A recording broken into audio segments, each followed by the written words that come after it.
Hi guys, this is Kevin from Qolsys. We're going to go ahead and get started here in just a few minutes. We're going to give it another 1 or 2 minutes here for others to join. It looks like a whole bunch of people are jumping on now, so we'll start here in just a minute.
All right, well, we are going to go ahead and get started here today. Really appreciate everybody being on. Looks like we have a great attendance so far, and a few more people jumping on here as we speak. So we're really excited to do this. This is part of our weekly webinar series here, specifically aimed at new people that are new to Qolsys. I do see a handful of familiar names on here, so some of you certainly may have seen some of this content before or know about Qolsys, but for the most part, it's looking like lots and lots of new attendees that we haven't had an opportunity to speak with before. So hoping that you'll find today's training very insightful, and we're excited to have you.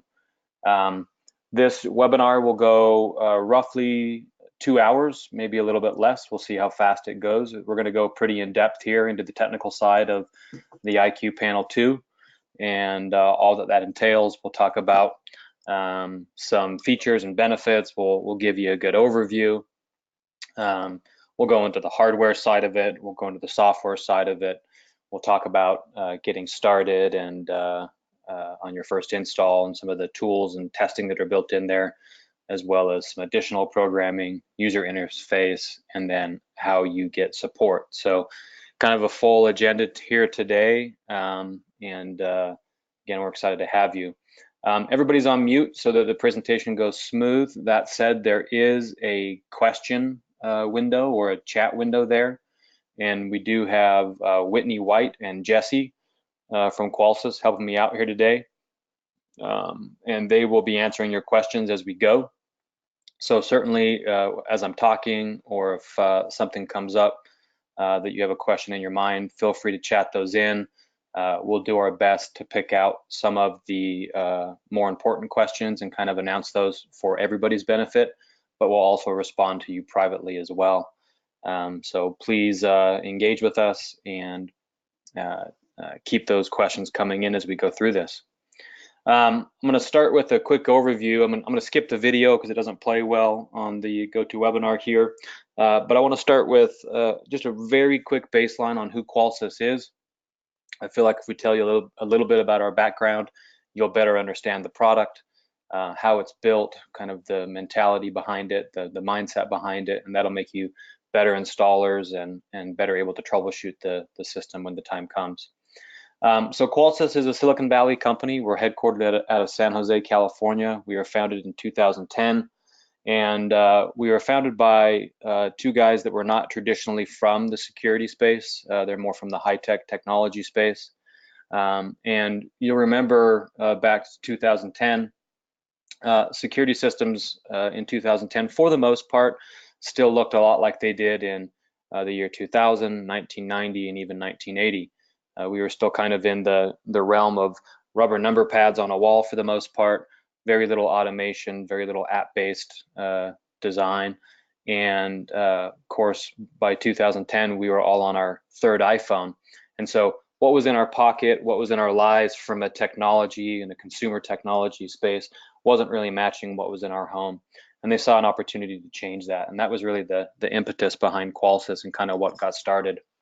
In the early days, we knew that our partners would be important, not the least of which are the individuals on this call, our dealer partners. We chose to come to the dealer channel.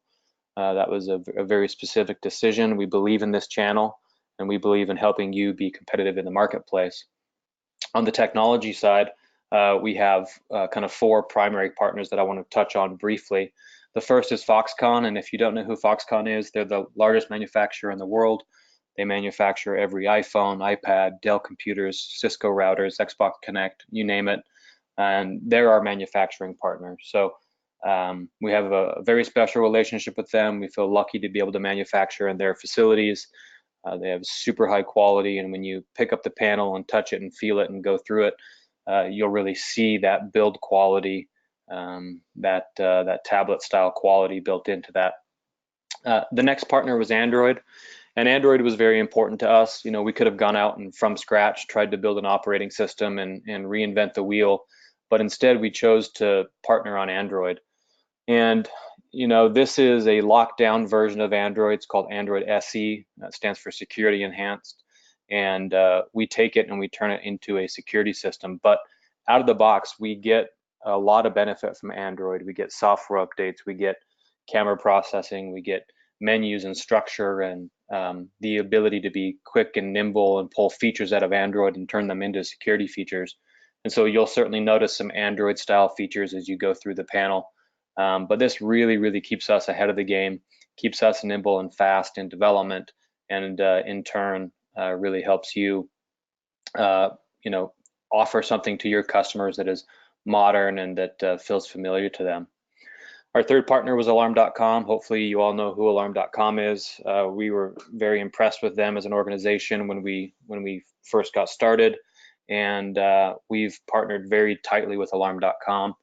In fact, every Qolsys panel talks to the Alarm.com backend. We don't support you know, POTS, landline telephones, and Alarm.com is our backend service provider. So what that means is we're able to have a very tight integration with Alarm.com, and we like to say anything you can do from the panel, you should be able to do from the back end. So whether that's adding a sensor, changing a setting, just about anything, you name it, if you can do it standing in front of the panel, you should be able to do it from the Alarm.com backend. And that's something that both the Alarm.com team and the Qolsys team strive very hard to keep up with. And that just makes it a much better experience, whether that's the end user's experience or whether that's the dealer experience, your experience, managing accounts over time, performing remote troubleshooting, and saving truck rolls. That all becomes very, very important in that equation.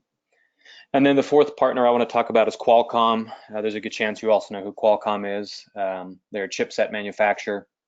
They manufacture a line of chipsets called Snapdragon, and we'll talk a little bit more about that here in a minute. But Qualcomm's a big technology company. They you know, invented LTE, Bluetooth, and many other technologies that are in all of our devices today.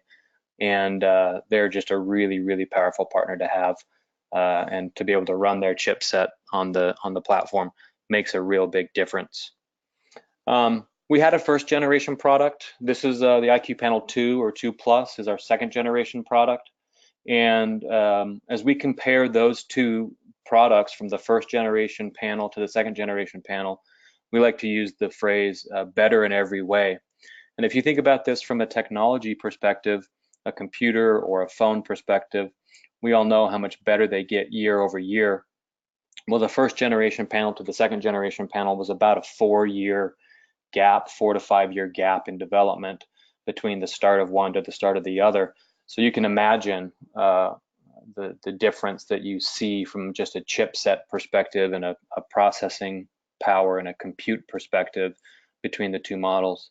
And that's really helped this product take off, being able to use the next generation chipsets, the best camera, the best screen, the quad-core processor, dual path LTE, a much better sensor ecosystem, which we'll get into, better connectivity through Wi-Fi, a newer Android version, a simpler user interface. Kind of at every single level, we were able to take a quantum leap forward from the first generation to the second generation. Using some of that technology from Qualcomm, we're able to make it extremely thin. That all comes down to what you have to put inside and how well integrated those pieces are. So this was a design element that we strove for, is the ability to make it thin and look nice on the wall, look like a piece of consumer technology that just about everybody would want in their home. From a user interface perspective, we worked really hard on making it as intuitive and easy to use as possible, mimicking many of the devices we have in our pockets today, so that it would be intuitive and easy to use, whether you're old or young. The other thing about it is it's dynamic, so it'll only show the devices that have been learned into the panel. You're not going to have a thermostat button if you don't have thermostats. You're not going to have a lock page if you don't have locks. You're not going to have camera pages like you see on the screen now if you don't have cameras. So everything's dynamic, and that happens automatically. There's not a lot of programming the technician has to do there. It's just smart, and it knows what to display based on what's been learned into the system. We also work to make it consistent with Alarm.com. Being that they're our back-end service provider, we wanted to have a consistent experience between their apps, and they have many, Android and Apple and Watch and iPad and web apps and other versions. So we work very closely together to have a similar and consistent user interface for the customer, so it's intuitive and easy to use. All right, so enough of that for now. I want to talk a little bit more about the technology and what's inside from a hardware perspective. I mentioned it earlier in the presentation that we use the Qualcomm Snapdragon, and that's called a system on a chip, or an SoC. And what that means is it's a highly integrated chipset. It's all designed to work together. We don't have to source a separate LTE radio, a separate Wi-Fi radio, a separate Bluetooth radio, a separate operating system, and kind of cobble all that together and make sure that it works. This is actually designed, ready to go, all on a single chip. And that gets us a lot of space savings. It's one of the ways we make it thin, but it gets us the reliability that we're looking for and the power that we're looking for. This has a quad-core processor, and it has LTE, Wi-Fi, and Bluetooth all built into the single chipset. And this is the same chip that you'll see in millions and millions of smartphones worldwide, Samsung phones, etc. So it's a proven technology and a proven chipset that really is a workhorse inside the panel. So that gives us a lot of leverage here. On top of the kind of main Snapdragon chipset, we then start turning it into a security system with what we call daughter cards. And we have this flexible daughter card structure inside the panel that really gives us the ability to have a lot of different radios working all at the same time, a lot of different wireless technologies working all at the same time that are proprietary to the security industry. So the first radio that we put on board, or the first daughter card that we install in the panel, is a PowerG daughter card. And by the way, these all come ready to go in the panel. There's nothing you guys have to install here, snap in, snap out, things like that. It's not something you have to worry about, but just know that this is a flexible design that really allows us to kind of meet market demands. So this first one is the PowerG daughter card, and if you're not familiar with PowerG, PowerG is a technology that's owned by our sister company, DSC, and DSC actually bought this technology. They bought a company out of Israel called Bisonic, and so this is really great technology. It's been around for a few years now. It was originally developed for the Israeli military. It's full military-grade encryption. It's 128-bit AES. It does 50-channel frequency hopping, which avoids interference. So it can just move to a clear channel if it needs to. And it's bidirectional, which means we can talk back and forth to the sensors. That gives us a lot of unique ability that you wouldn't have on a legacy security type protocol. And then one of the best things about it is that it's super long range. So we get four to five times the range of the average security sensor. And so when we go out and do our open air testing, it's kind of our benchmark testing and compare side by side with different security frequencies that are out there in the market today and how far they go and how well they work and reliability, things like that. We're seeing upwards of, over half a mile here, 3,000, 3,500 feet out of this technology on this panel. So really, really powerful technology, whether it's residential, whether it's outbuildings, detached garages, large homes, or commercial environments. This is all commercially rated as well. And so this has been, this launched about a year and a half ago in the Qolsys panel, and it's just been a phenomenal technology. So we'll talk a little bit more about PowerG here in a minute. The second radio that we add is what we call just an SRF or security RF radio. We'll often refer to it as a legacy SRF radio, a legacy security radio. And what we mean by this is that this radio can be one of any of the kind of three major security protocols that have been in the industry for a very long time. Most of these protocols have been around 30 plus years. This essentially acts like a built-in takeover module in every single panel, or you can simply choose to use these sensors new, of course, as well if you'd like, instead of PowerG. So it comes in three different frequencies. It comes in 319.5 megahertz, and that is what Qolsys manufactures our sensors on. We have two lines. We had a kind of a traditional 319 line. We also have an encrypted line we call Qolsys S line. That's our primary line that we sell today. And then of course that would be the Interlogix GE Security ITI protocol that's been around for a very long time as well. So any of those sensors would work on this panel. You can also get it in a 345 megahertz version, and that would be Honeywell and 2 gig. So if you had a bunch of those sensors that you've been using for a long time, or if you were taking over any of those sensors, you'd be able to do that with that daughter card. And then we also support the 433 megahertz daughter card, and that's been the kind of traditional legacy DSE wireless protocol for a long time, whether it was Impasa or Alexor or those types of panels.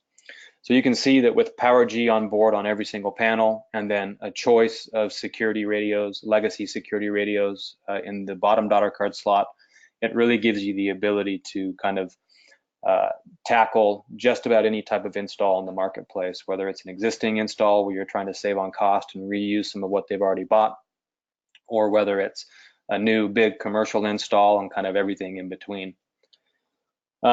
Between these two daughter cards, we support 128 sensors, so 128 zones, and it's mix and match as much as you'd like. There is no kind of hard limit on one or the other. It's just 128 zones on the panel, regardless of the frequency that the sensors are reporting in on.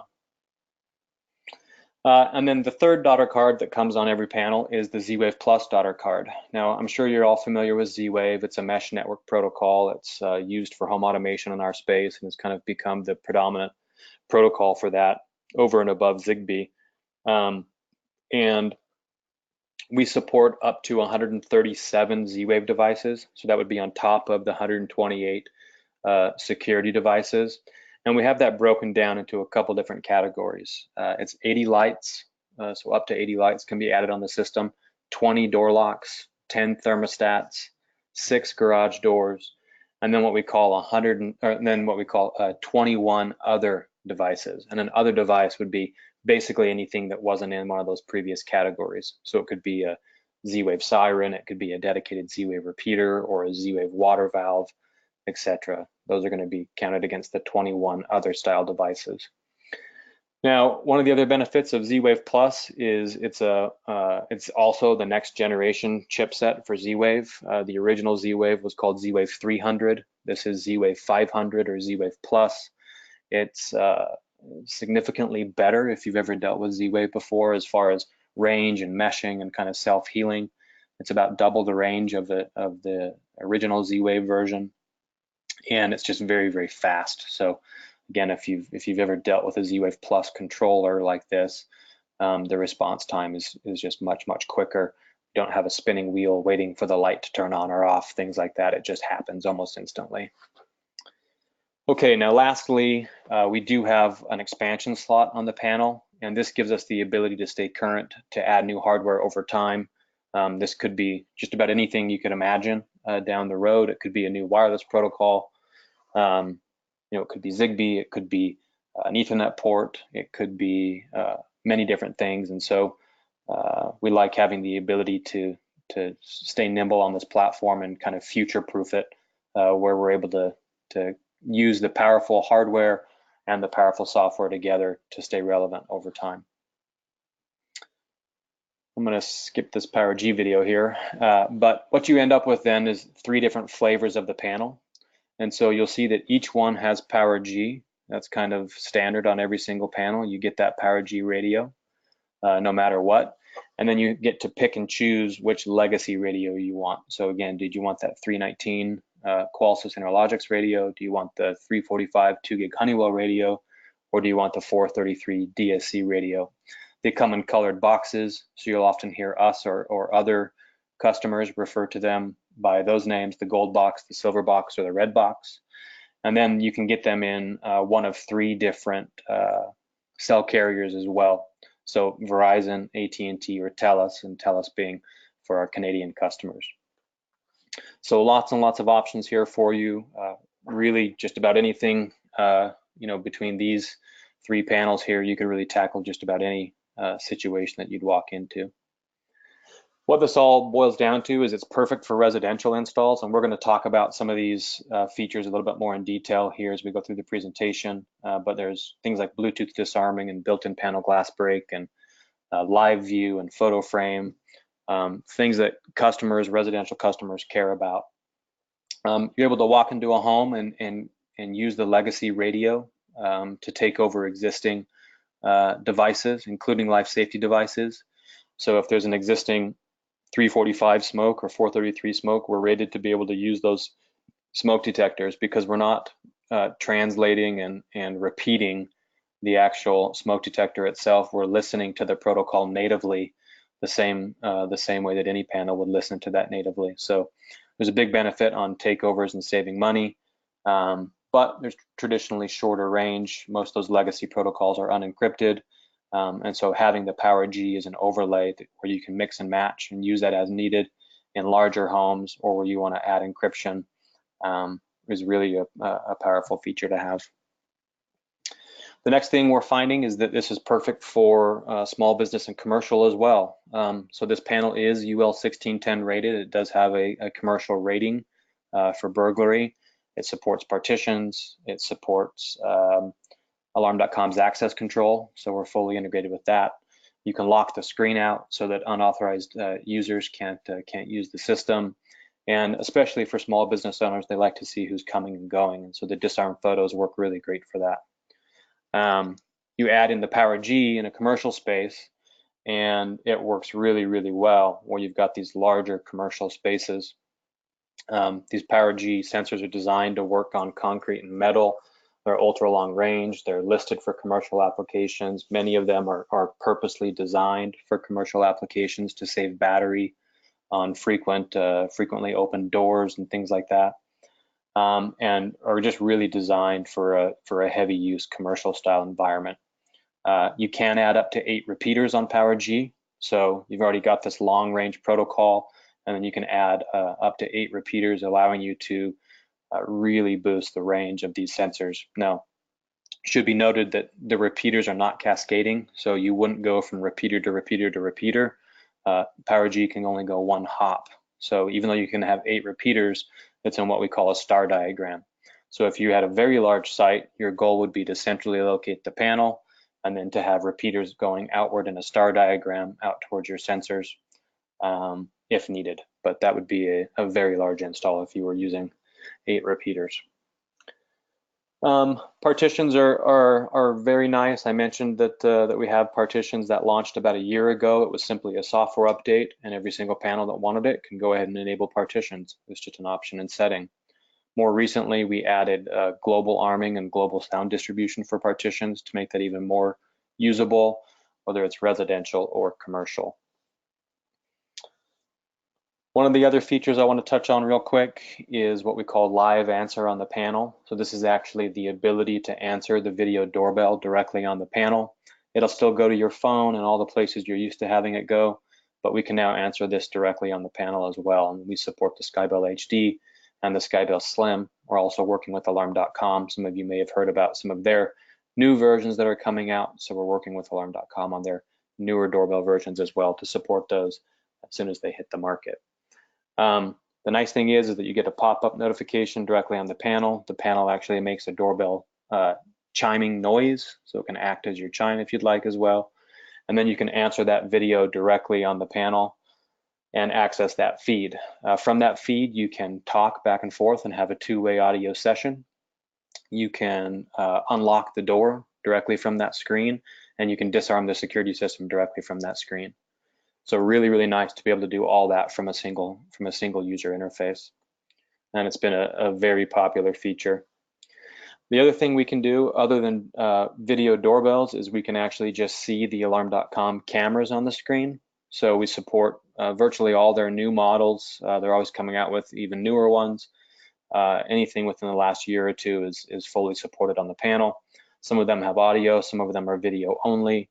If they have audio, you're actually able to, again, to have a two-way conversation directly from the panel to the camera, whether it's a nanny cam or a baby cam or a camera in the basement, asking the kids to come up for dinner. We find this to be a really popular feature on the panel. We've also now added it to the secondary keypad. So you can now view both the Skybell and the camera directly on the secondary keypad itself. At this exact moment in time, it's video only, no audio from the secondary keypad, so you wouldn't be able to have that two-way conversation or that doorbell conversation, but that is something that's in the works and should be out in the near future through a software update. One of the other things you'll find on the panel is there's, as we've gone through time, we've had a lot of different requests from our customers to show the UI in different ways. And this is because many of our customers, like you, are getting into different market segments that are maybe a little bit, these adjacent segments that aren't necessarily core security. So some of the things we're seeing is automation only systems where maybe security is not even on the system.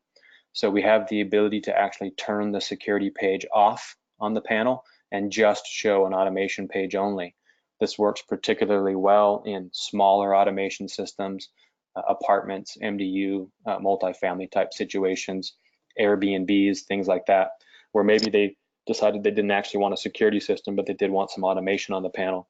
And so rather than having to stare at the security page that would do nothing for them, they have the ability to turn that off and really go hard after the home control market. Likewise, in the wellness category, we have a lot of customers and dealers that are getting into the wellness aspect of our industry. And again, they want to be able to offer a standalone wellness system, or sometimes they want to be able to offer wellness and security mixed. And so you really have this flexible UI where you can turn the security page on or off, choose to have it with wellness, without wellness, wellness only, and really just mix and match this from a setup perspective, and take the same types of sensors, the same types of hardware, and just display it on a panel in a different way. A good example of this is the check-in, check-out button that you see on the screen here. This can act as like a nurse check-in, nurse check-out. So if you had a customer that was an elderly customer and they had a nurse to come check on them once a day or 2 times a week or something like that, when the nurse gets there, she can actually touch the check-in button, type in her code. It takes a picture of her, touch the checkout button, type in her code, takes the picture of them, and that picture can then be sent to the children or to other caretakers or wherever you'd like that picture to go. So this is something that's a little bit newer to the IQ panel, is the ability to have this flexible user interface for these different vertical segments and really kind of be more purpose-built for those segments. And we're seeing a lot of success and hearing great stories from you about these new additions. We've also recently added scenes on the panel, so you can actually get alarm.com scenes directly on the panel. And these are set up in the app still, so you, from a customer and a training and a setup perspective, you still set them up the way you always would. It's just done in the app. It's very easy for the customer to do themselves, to create their own scenes. They even get to choose their own icons, their own icon names, their own icon colors, and whatever they set up in the app actually pushes to the panel, so it'll always stay in sync with the panel. And it's really nice to be able to have that usability kind of, no matter where you happen to be using the system that day, whether it's your phone or whether it's the main panel. This also shows up on the secondary keypads as well. You really get the usability that you're looking for. We're going to talk a little bit more about the installation wizard as we get into the hands-on programming piece here, but we do have an install wizard that walks you through actually setting up a system. It should just turn itself on when you power up the system for the first time. It's kind of like pulling an iPhone out of the box, and it will actually walk you directly through the setup. And we're finding that this has been a big hit, especially those that are new to Qolsys. They don't need a lot of training. It was already very easy to use from a programming perspective, but now they kind of get this consistent workflow where everything's in one place, and they don't forget about something because they're prompted to do it instead. The other thing we've done with this workflow is it's a very flexible workflow. So if your company doesn't do certain aspects of a system or doesn't want a technician to see certain aspects of a system, you're actually able to hide certain pages in the installation wizard via an alarm.com template. So you can actually pre-create a template in alarm.com, and when that system gets put in, it can show or not show certain pages of the wizard to keep the workflow simple and pertinent to that particular install. We have a built-in panel access point. So this is basically, think of it like a Wi-Fi hotspot or a Wi-Fi extender in every single panel.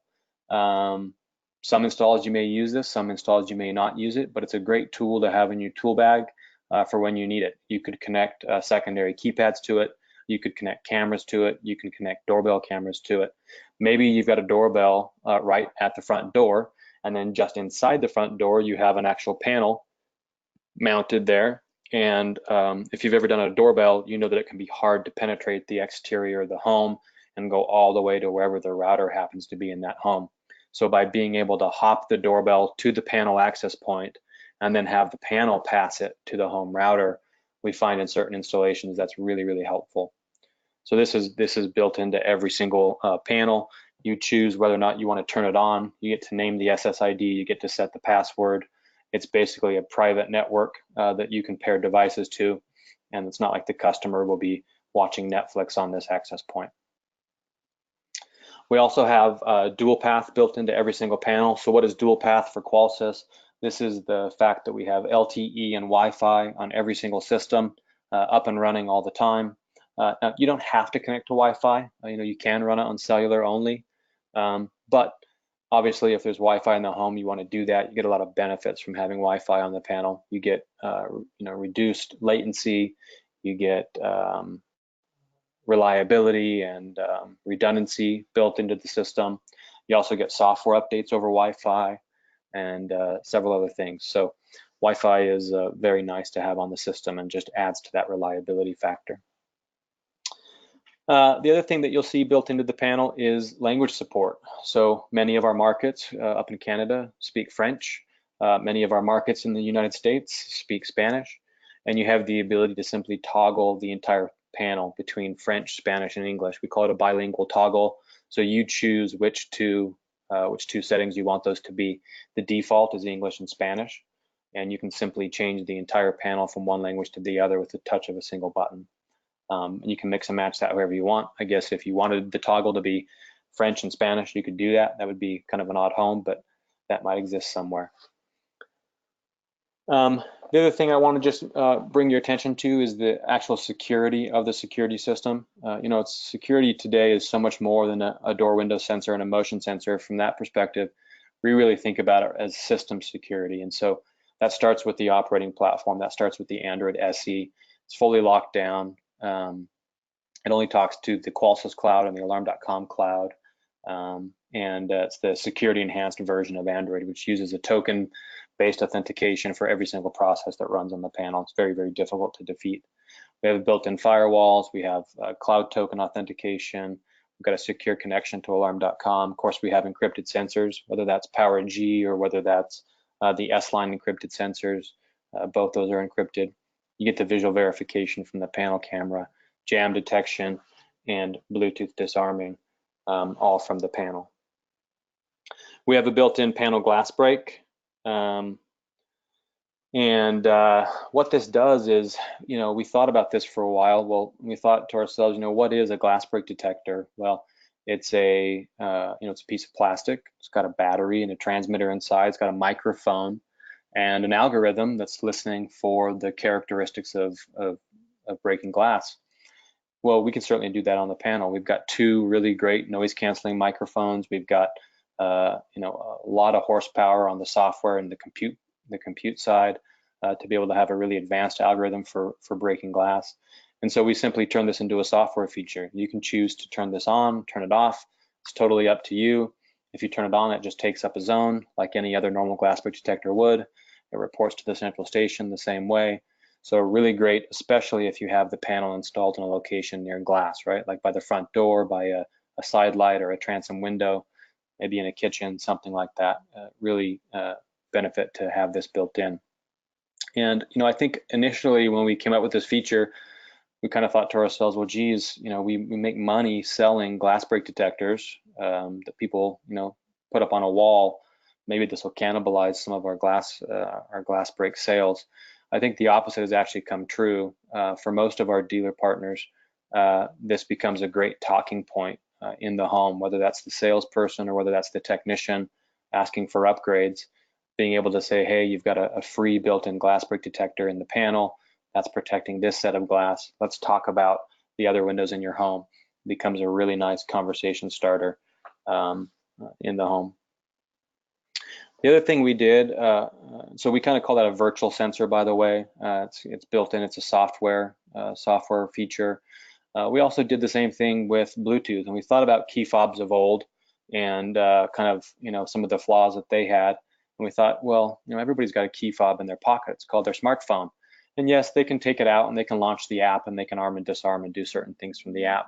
And that's all good. They very well might want to do that. But what if we could come up with a passive feature that allows their phone to be authenticated through Bluetooth, very similar to an access card and a card reader, a badge and a card reader. And so we did that. So we call it Bluetooth Disarming. We support up to 5 phones on the system, so you can pair up to 5 separate phones and have them all kind of work together. And the basic concept is that if you arm away and then leave for a certain period of time, the default time is 10 minutes, but it's changeable in settings, and then you come back home, when you get within about 20 or 30 feet of your panel, the panel will pick up your Bluetooth off your phone. It's encrypted, it's fully authenticated, and the panel can automatically disarm. Now, based on that disarming, you can set up a rule to unlock the door, turn on a light, open your garage door, do many things like that. So you can kind of have your home be automated off your presence. We think this goes very nicely with what alarm.com has done on geofencing. So we often say use geofence when leaving, use Bluetooth disarming when coming home. Geofencing is very nice when you're leaving the residence because it can alert you that you forgot to arm your system. It can change your thermostat based on your location. It can do all kinds of things, but you may not want it to do some of those things when you're coming home because it's not as precise as Bluetooth disarming. Bluetooth disarming is going to be a much closer technology, a much closer range. So being that you're now within 20 or 30 feet of your home, having the Bluetooth disarm authenticate you and kind of prepare your home for your arrival is an awesome feature. The third kind of virtual sensor that's built into the panel is what we call a panel motion sensor. Now, I want to be careful here. This is not a traditional PIR with a mirror optic lens or something like that. We don't use this to dispatch police. So what do we use it for? Well, we use it for data, right? So this is a great data point inside the home. You can turn this on, you can turn this off, but the ability to sense motion in the home nowadays has a lot broader implications than just set off the alarm and dispatch the police. So we can use it to collect data on elderly care, up and about wellness. Is mom out of bed today? Are they up and around? Are they moving? Have they walked past the panel today? We can use it to trigger a rule or an automation rule, like a light or a lock. So having this data in the home is just one more data point by enabling this. And again, this is optional. If you turn it on, it takes up a zone. It's what we call a safety sensor or a local non-reporting sensor. So it won't report to the central station, but you can get notifications off it. You can set up rules based on it as well in alarm.com. And then that's a good segue to the primary purpose of the panel camera, and that is to take pictures and video. So we do that a couple different ways. We take disarm photos, and the disarm photos are taken based on valid user codes or invalid user codes, even for that matter. They can show on the panel, they can get sent out to alarm.com's ecosystem, which means you can get it on your watch, you can get it as a text, an email, a push notification, in your app in the gallery. So lots of different ways you can get this. And we also do something called alarm videos. So during an alarm event, we actually just turn the camera on and we start recording.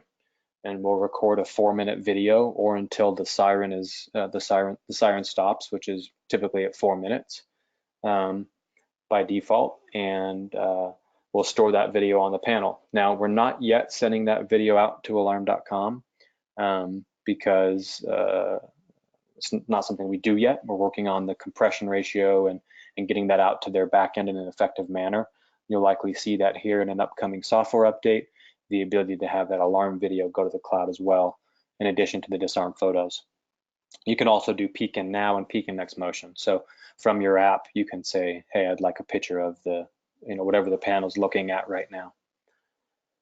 And then I want to get into a couple quick tests here.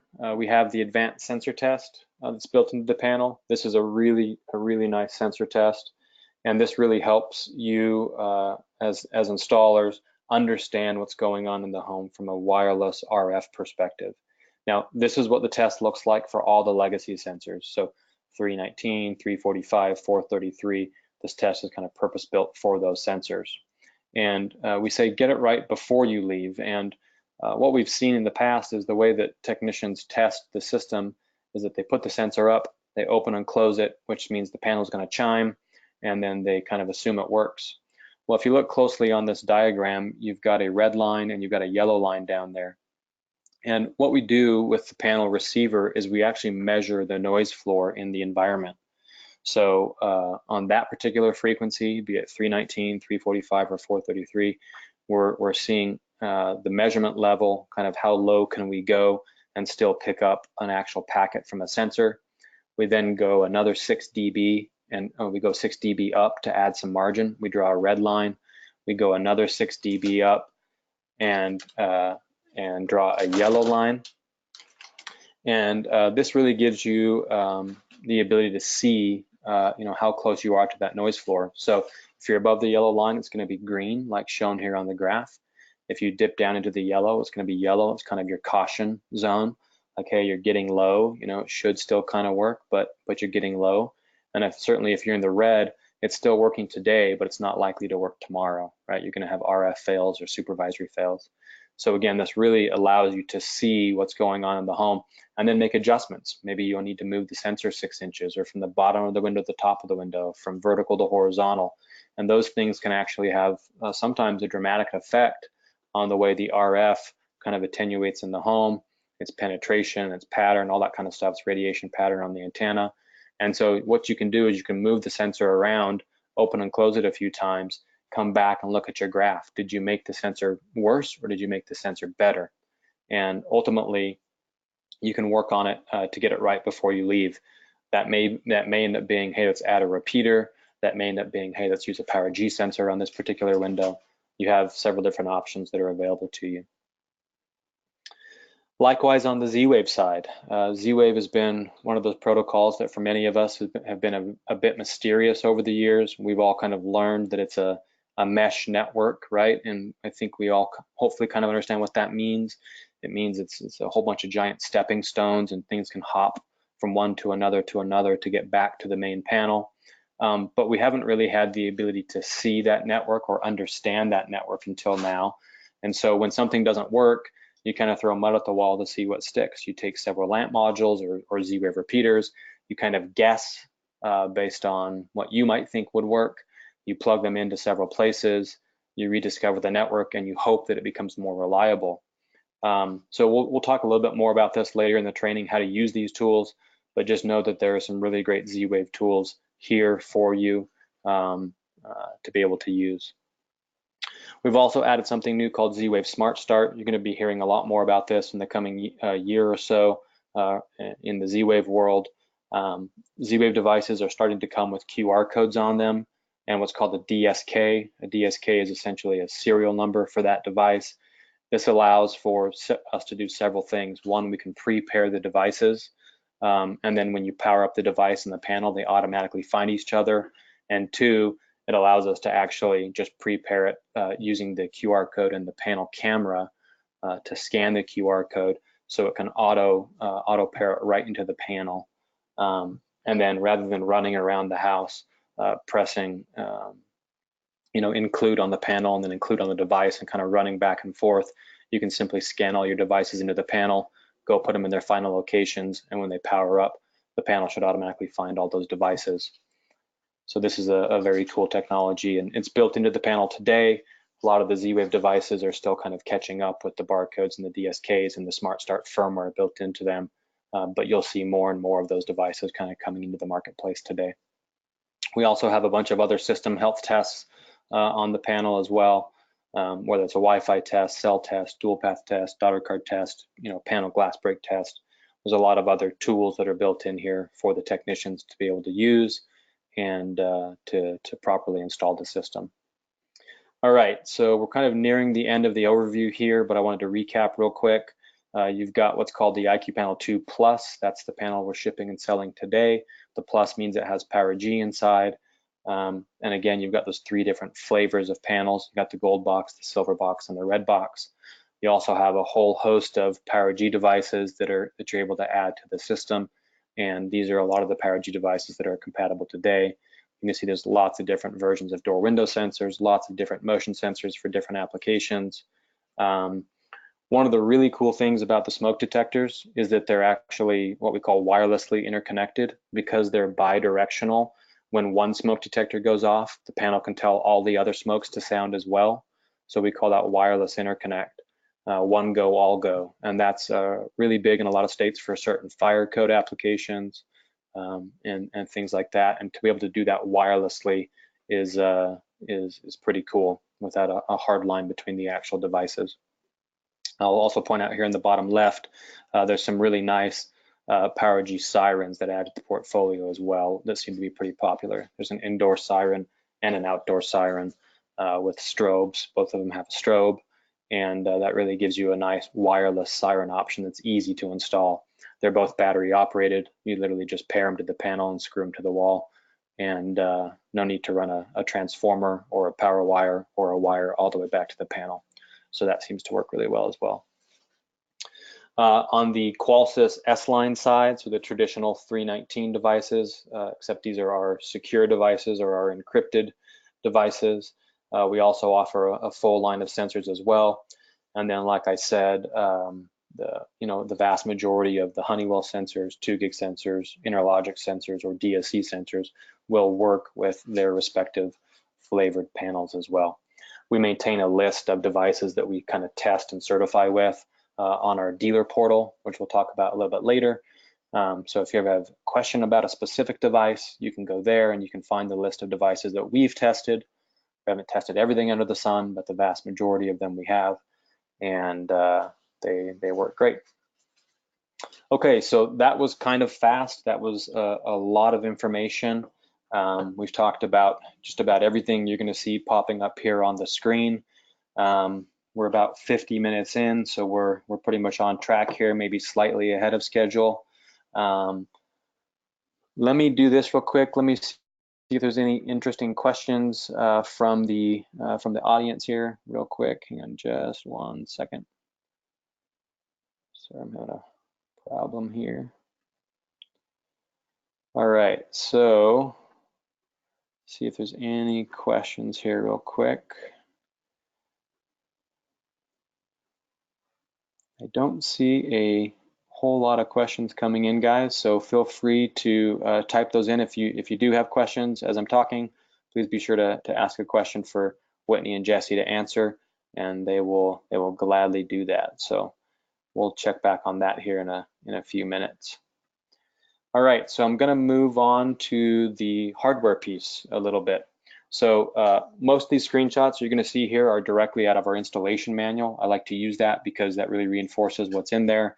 You can look that manual up. It's great to keep a digital copy on your phone. There's a lot of really good information in there. I'm one of those types of people. Happy to give you an answer if you ever ask or have a question, but I oftentimes will give you the answer and then also tell you where to find that in the installation manual, because there'll be a lot more detail there in the install manual as well. So if you're looking at the front, you see the panel camera in the middle. You have the arming status, the LED status light on the right-hand side. That'll be green for disarmed and then red for armed. You've got your user interface in the middle, your page indicators on the bottom, and then you've got your dual microphones on the bottom of the panel. These are the dual noise canceling microphones. We use them for two-way voice applications with the central station, and again, we use them for the panel glass break.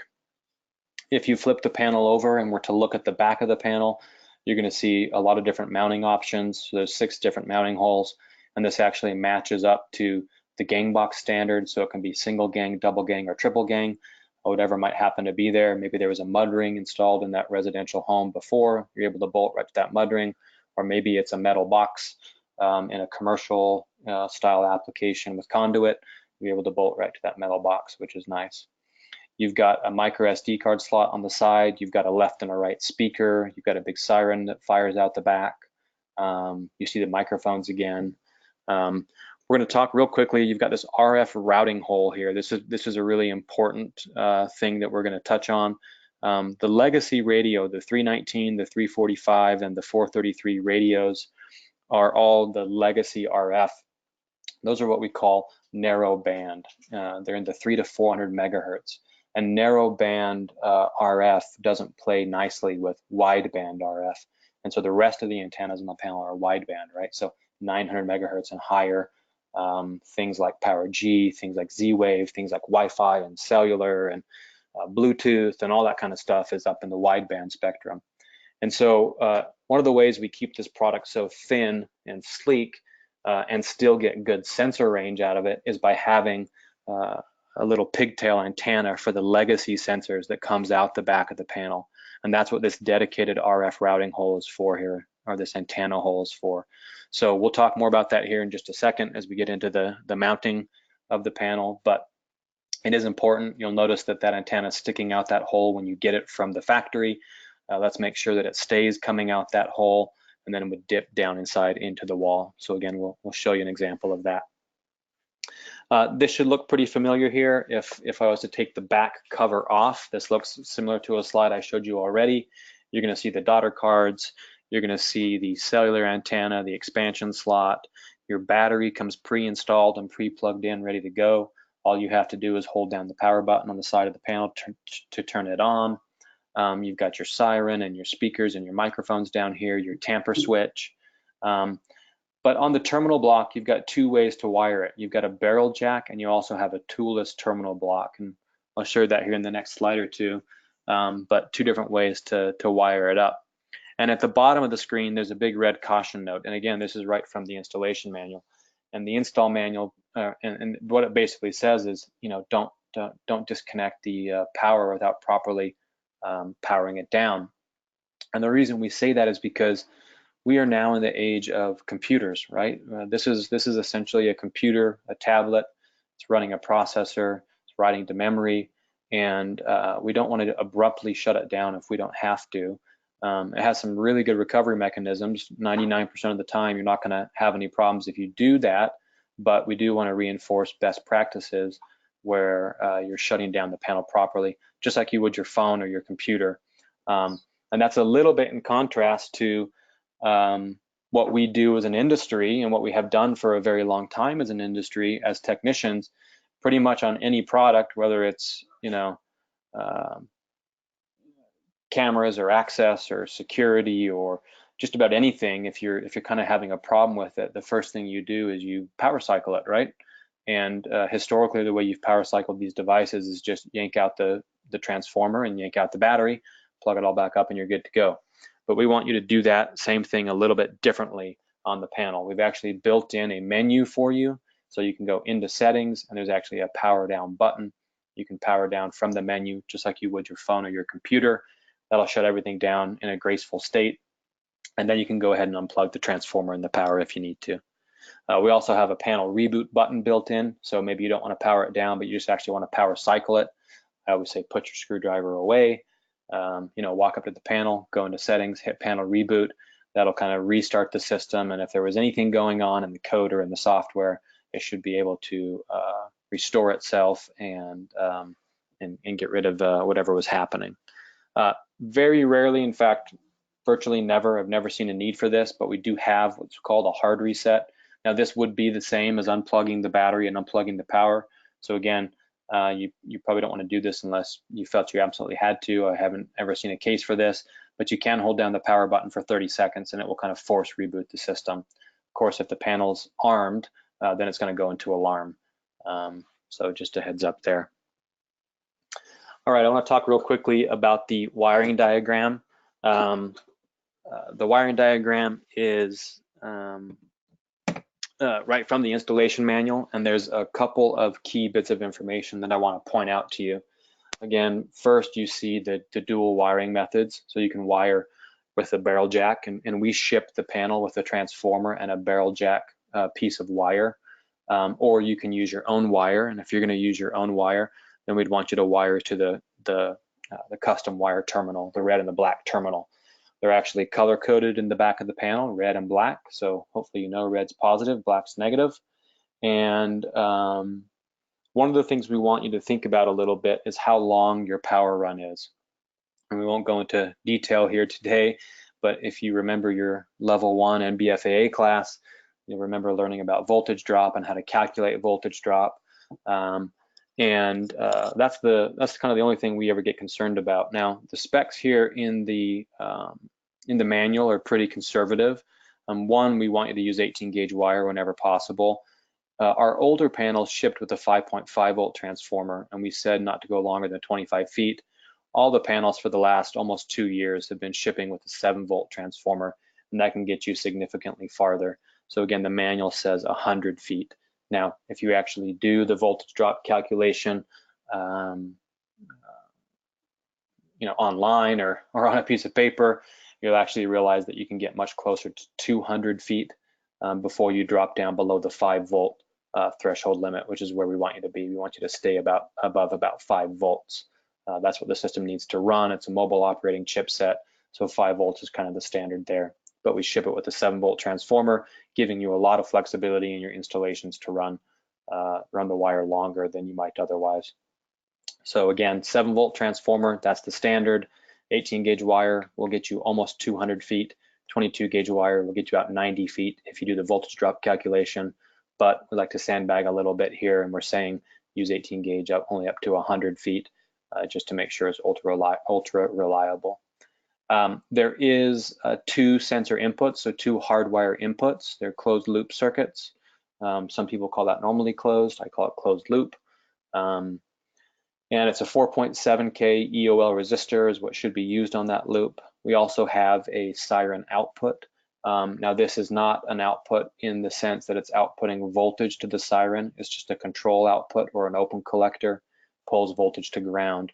So what we have you do is run the negative lead through the panel from the siren to the power supply like you see here, and you can actually have a hardwire siren. There is a max current rating of 300 milliamps. That's a pretty small siren. We don't want you to fry the little relay inside the panel here and lock it open or closed. So if you want to do something larger than a 300 milliamp siren, you'd want to use an additional larger relay and power supply to drive that. What's even better than all of that is a wireless PowerG siren. Much cleaner, much simpler, and easier to do. But for those of you who like to tinker, or maybe taking over an old hardwire siren that somebody just has to have, you do have the ability to do that on the panel. Okay, we're going to talk a little bit more about software here. That's kind of it on the hardware piece for now. So diving more into the software side, when you look at the main user interface, you have three kind of primary elements. You have the top element, which we call the header and the settings tray. You have the middle element, the primary user interface, and the bottom, which is the page indication and emergency buttons. The header and the footer, the top and the bottom, will always stay constant. It's the primary user interface, the middle section that slides left to right with swipes. And so that way you'll always kind of have the top and bottom elements available to you, kind of regardless of which page you're on. When I go up to the top, if I was to touch the actual envelope up there with the little red 8 on it, I'm going to get 3 additional options. I'm going to get Contact Us. So that's where your information can be. And by the way, this envelope is changeable. So this envelope can change to your logo. There's 2 ways to do that. You can have alarm.com push your logo down automatically when the account is created, or you can actually upload your logo with an SD card. And we'll talk more about that when we get into programming. There's also video tutorials built into the panel. So every panel has about 15 built-in help videos, how to arm, how to disarm, how to connect to Wi-Fi, things like that, Bluetooth, etc. So there's actually built-in videos for your customers to use. Those are also customizable. And then there is a messages, alerts, alarms page as well. And so that would be kind of a history page, anything they need to worry about. RF fails or trouble, failed communicates, or any kind of trouble on the system is going to show up there as a red bubble alert. One of the major UI elements on the system is this setting tray. So again, we're all familiar with this from our mobile devices. You swipe down from the top of the screen, or you just touch that bar on the top of the screen, and you're going to get the actual settings tray that pulls down. There's a lot of really good information at a glance here. You can actually touch these icons on the top right-hand side here, the battery, the Wi-Fi, the Bluetooth, the cellular. If you touch those icons, you'll get a status reading for each of them. For example, on the cellular icon one, it might say Verizon, 3 out of 5 bars. So it'll give you your signal strength reading. On the battery one, it could say charging 95%, et cetera, et cetera. You've got quick access to screen brightness and volume, and then a few other options as well. Your photo frame screensaver. Here's your bilingual toggle between Spanish and English, cleaning the screen, and another hot link to your messages and alerts. I want to talk though about what happens when you touch on settings. This is where you're going to go on every single panel to do some additional programming or testing. If you're not using the install wizard, you would go in here to settings for all your programming. So when you touch settings, you land on a page that has some initial settings. These are all kind of light settings that don't require a user code to change. So display, brightness, time, 24-hour time, temperature, Celsius, Fahrenheit, things like that. There is some light automation things that can be done there. But what I really want to talk about is advanced settings. So if you touch on the advanced settings icon, then you're going to get brought into the actual installation settings. And there's 2 ways to kind of get into programming. There's a dealer code and an installer code. And the dealer code, the default is 2222. The installer code, the default is 1111. That's what it comes out of box. Of course, you have the ability to change that. Now, you can also get into settings with the master code. 1234 is the default, but it's going to be pretty limited what the master code has access to. So dealer code is the top level access. It's going to have access to everything. Installer code will have access to most things, but not everything. The biggest difference between the 2 is the dealer code has access to more branding type items. So, branding the logo in the top right-hand corner, branding the photo frame, changing contact information, things like that. It also has the ability to factory default the panel. We call that a master reset. So if for whatever reason you want to factory default it and start over, you would do that with the dealer code. Okay, so now that we know how to get into programming, we're going to talk a little bit more about getting started. If we were doing an in-person class with you, which we do a lot of, this is where we would start our hands-on lab. You would all have panels in front of you, and we kind of go through this together. Or we're in a webinar style setting here. We're going to do it a little bit differently today, but we are going to touch on the key subjects and make sure you understand what you need to do. Now, inside every single box, it does come with a quick guide. It's a single sheet of paper. Again, we have a full digital copy of the installation manual online, but we do have a single sheet of paper that it ships with, and it's 11 simple steps that kind of walk you through it. Again, the wizard does much of this as well, but I want to talk about a few of these steps before we jump into the wizard. So the first example here in the quick guide is how to wall mount this. It's pretty simple. Take it off the base, mount the base to the wall, plug it into power, and mount it back up. But there's two really kind of key things here that are part of this. One is, I'm trying to circle with my little mouse here. You can see that we're routing this step 2 here. We're routing this white RF antenna into the wall through that dedicated RF hole that I talked about earlier. You can just take a quick 1/4-inch drill bit and drill a hole there in the wall. You don't want it routed through the same hole as your power, out the big hole in the back plate. Not that the power affects it that much, but you're just going to get a lot less antenna routed inside the wall. And so having this a little bit of separation and then having it go directly from the daughter card into the wall as far as possible gets kind of really maximizes the range and the sensitivity on that antenna and on that daughter card. So that's a very, very important step. Now, if you're doing PowerG sensors only, that doesn't matter. PowerG uses a different antenna. Remember, it's wideband, not narrowband. So this is really just for the legacy sensor protocols. This antenna placement or this antenna routing inside the wall is critically important to getting good sensor range and reliability on your RF sensors. Okay, the second thing about the panel is it can be a little bit hard to close. It's a very thin form factor. If you've ever messed with one of these, it's a little bit hard to close. We do have a great video on our Facebook page and on our YouTube page that you can watch. I would normally, again, show you a video here, but they don't play that well on GoToMeeting, and or if we were in a class, I'd have you all practice on how to close this. But there's kind of two ways to do it. You can do it bottom to top, which is what this diagram is showing, or you can do it top to bottom, where you kind of swing it down on the latches. The most important thing to remember is these 4 catches on the top. There's 4 little catches for your fingers, and we call them snap tabs. They take a fair amount of pressure, but you should be able to actually just snap these tabs together, and then you're not going to have a problem. So those are kind of the 2 key elements of wall mounting this where we see mistakes. We see the panel not being closed properly because it can be difficult to do, and we see the RF antenna not getting routed properly in the wall, and then your sensor range will suffer on your legacy sensors. If you're doing a table stand, kind of all that goes out the window. You're not really going to have to take the panel apart. You just take off the back door, you route your barrel jack around the strain relief, you put your back door back on, and you snap your table stand on. All of these panels come with the back door and a table stand. If you are going to wall mount it, you would end up throwing away the back door and the table stand, and you wouldn't use them.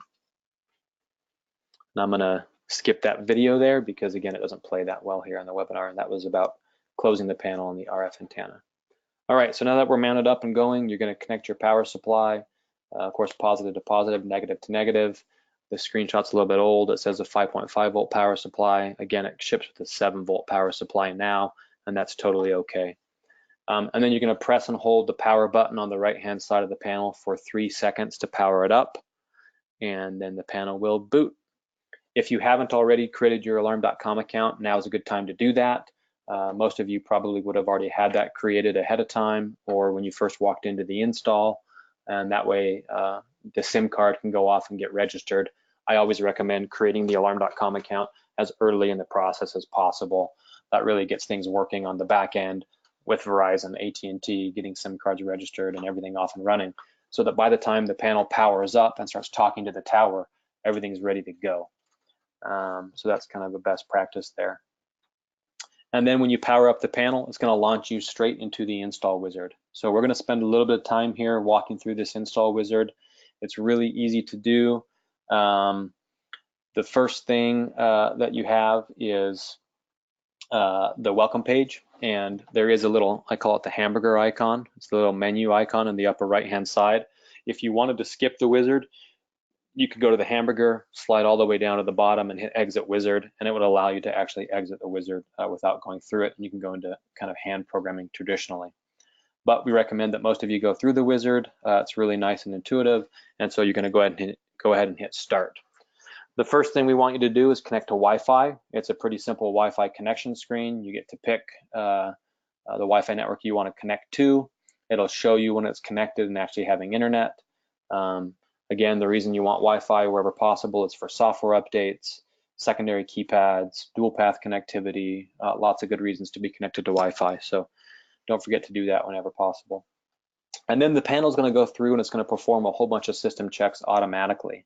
The first thing it's going to do is it's going to do its dual path test. So this actually tests that Wi-Fi channel to alarm.com, gets the panel syncing with alarm.com. We call it initialization commands. A lot of information starts getting passed back and forth between the panel and the back end.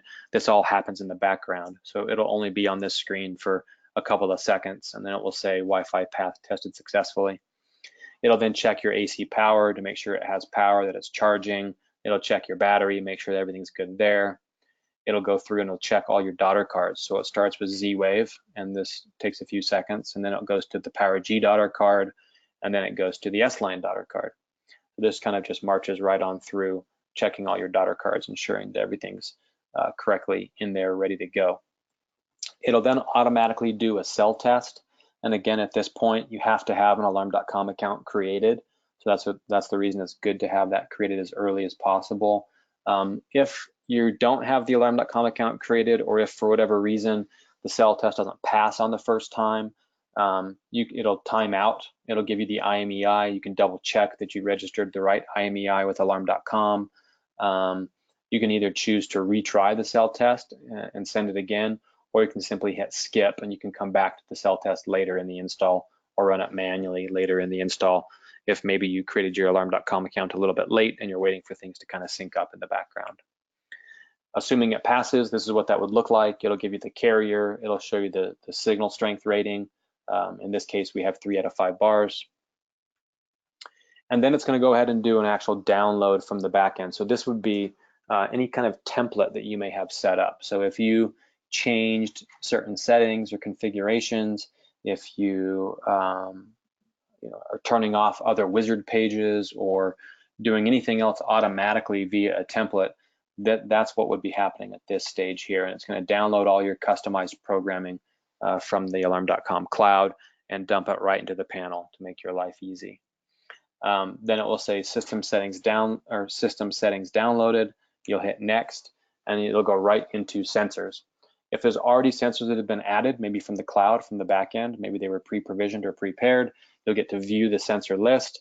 If there aren't any sensors added, you just hit start, and it now says searching for sensors. Now, there are lots of different ways to add sensors. The primary method that most people use is just simply opening and closing the sensor. So if you've got your sensors in front of you, or if they're already mounted on the door, all you'd have to do is open and close them. You can also choose to tamper them, and they'll learn right in. We do have a new feature. You can see there, it says scan QR code. In the near future, you will see Qolsys devices coming with QR codes on the box, very similar to Smart Start. And if you select that option, then it'll pop up the panel camera, and you can just simply scan the device from the panel camera directly into the panel. So that would only be for S-Line devices. If you're working with Honeywell or 2 gig devices, then you just learn them in like normal, open and close or tamper them. When you open, close, tamper, or scan with the QR code, it's going to auto-populate what's called the sensor DL code, or the DL ID. That's the 6-digit serial number for the sensor. Based on that serial number, oftentimes we can correctly guess exactly what type of sensor that is. Is it a door window? Is it a motion, a glass break, a smoke, etc.? If we don't know what it is, we'll default to the door window sensor type. You would then have the option to go through and change this configuration kind of however you'd like. You could assign it to a partition if partitions were on. You could change the sensor type, so things like door window, motion, glass break, smoke, etc. You could change the sensor group, entry, exit, instant perimeter, fire, whatever it might be. You can give it a sensor name, And not only are you limited to what's in the vocabulary of names, but you can also give it a custom name. It'll actually pop up a keyboard. I don't know if I have that slide here. I don't. It'll pop up a keyboard directly on the screen, and you can type whatever you'd like there for the sensor name. And now one of the neat things about the panel is whatever you type, it will say. So we call that custom text to speech. It actually reads what you type. So I guess be careful what you type, because it will say it out loud. You can turn the chime on or off and the voice on or off independently, and then it will actually show you the source that it picked up out of the air. It'll show you whether it's 319, whether it's encrypted S-line 319. It'll show you if it's PowerG, 345, 433. So it'll actually give you the source right there on that screen. Once you're done adding all your sensors, you can just keep adding one after the other after the other. The next page will take you right to the sensor signal test page. So you can actually test the signal strength directly from the wizard. Now, this is not the advanced sensor test I showed you earlier. This is more of a simplified test. It's kind of meant to be a go, no go. If you got into a situation where something wasn't strong or good, maybe you had some sensors that were poor, you would want to go to the advanced sensor test after the wizard and do some more advanced troubleshooting, looking at the graph, making some adjustments, seeing if you can make it better or worse, things like that. But this will give you a reading directly on the in the wizard, which is nice. Next, you can choose whether or not you want to enable or disable the panel glass break. Is this an installation where you want that panel glass break added as a zone? Where did you mount the panel, etc.? It's a simple one button push. Enable is all you have to hit, and then they'll take you right into the ZWave flow or the automation device flow. So if you start that flow, it'll say, do you want to add a ZWave device? And it's going to prompt you to actually clear your device before adding your device. And so for those of us who've worked with ZWave for a long time, we know that's a best practice. If you don't know that about ZWave, even if you have a brand new ZWave device from the factory, it's always recommended to clear it before adding it. Those devices are tested, on the bench at the factory for quality control. And so they're supposed to be cleared before they get put in the box and shipped to you, but we find oftentimes across various manufacturers and various types of devices that in fact they still have the controller ID learned into them from when they were tested. And so if that happens, then you can't learn it into your panel until it's cleared. So it's a simple process. You hit clear on the panel, you hit the button on the device, and it will clear the device successfully. You then hit add device on the panel, and you hit the button on the device, and it'll go right into programming of that device. Now, with ZWave, we know what type of device this is based on the command classes that are used as it's learned into the system. In this example here, we know this is a light, and we automatically give the device name light. Same thing as a sensor. You can give it a custom name. We've got a whole bunch of quick names to select from. You can type whatever you want. Whatever you type, the panel will say. So if you wanted it to say Kevin's bedroom light, you could type that and the panel would actually say that. Then you hit save and the device is added. And again, you can continually add one device after another directly on this wizard. Very, very quick to do. Once you're done adding devices, you would want to go place them in their final location, and then you just simply hit start on the optimized network. What this does is this goes out and runs a network rediscovery, and it's actually going to show you or kind of remap the devices and optimize the devices based on their kind of final location. You can do this manually at any time you'd like as well from the system tests on the panel. So here it tells us that the network was optimized. The next flow, again, you can do the Bluetooth flow or you can skip it, but if they wanted to have their Bluetooth phones paired to the panel, you can help them do this right here on this screen, or they could do it themselves later on. There's a very easy end user menu for them to kind of manage their own phones, because people buy and sell phones, lose phones, things like that. And so we give them the ability to add and delete their own phones kind of at their leisure. But if you went through the flow, you'd hit pair. It's going to go ahead and search for Bluetooth devices. In this instance, this was my phone. And so here it's seeing my phone is in range. And I touch my phone and it gives me a pairing code. This should all be very familiar to you that are familiar with Bluetooth. You'll get a similar pairing code that'll pop up on your phone. You hit pair on your phone, pair on the panel, and it's paired and ready to go. So that's really, really easy to do. It's all you have to do. You can pair another device if you want. Remember, up to 5 devices are supported. You can also pair IQ remotes. Now, IQ remotes are what we call our secondary keypads. So if you have a master bedroom keypad or a keypad in the basement or something like that, or somewhere else, then you can use this process to go through and pair them. I don't have that built into the demo wizard here on this slideshow, but it's a very easy process. The key to know about IQ remotes is that they're Wi-Fi based. So you need to have the panel and the remote keypad on the same Wi-Fi network, and then they'll automatically kind of find each other. When you hit pair on the panel and pair on the remote, they'll find each other on the network, and it's a very simple kind of seamless process. The remote will always stay in sync with the main panel. Chiming, sensor names, ZWave devices, all those types of things can be seen and controlled from the remote. It's fairly full featured. Lots of good stuff can be done on the remote. You can even do a test, a network test, as you see this test button here. So before you actually go and mount it in its final location, you can kind of take it over to its final location, and you can test the robustness of the Wi-Fi network right from the panel all the way to wherever the remote's going to be installed. It does a packet test. It'll tell you if there's any packet loss. It'll tell you signal strength and give you a recommendation, yes or no, on whether or not you want to install that there. You can add users right from this screen. A lot of people do that right here on the panel. Some people choose to do that on alarm.com when they're walking the customer through the alarm.com setup.